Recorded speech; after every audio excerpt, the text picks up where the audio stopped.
Well, many social justice groups and advocates had the first court hearing on a federal emergency to stop outdoor labor at Angola Prison during extreme heat. Fox 44's Deshaun Johnson is live in studio with more.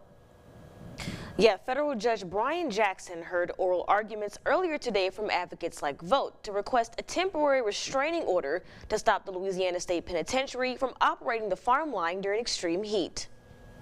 No surrender!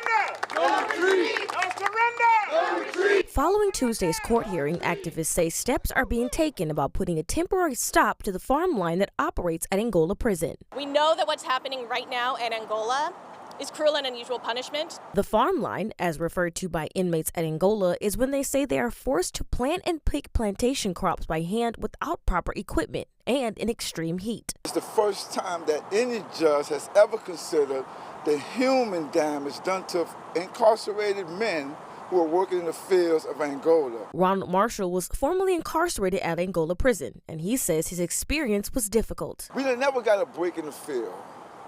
We work day in and day out. Marshall says that when Judge Jackson asked why they wore sweaters during work, he had to explain that it was their only way to cool off. When it gets soaking wet, it acts as a cooler for us while we worked in the field. That's why we wear those long sleeve sweaters. Wright says that stopping the work on the farm line after a certain heat index could help solve the issue. The only way to fix this problem is to stop the farm line when it's hot outside, when the heat exceeds 88 degrees. Activists say they will continue to fight for better work conditions at Angola by bringing in more witnesses to talk about their experience. We'll present our witnesses, we'll have testimony, and we'll present our evidence, and we'll prove that the farm line is cruel and unusual punishment and it violates the 8th Amendment.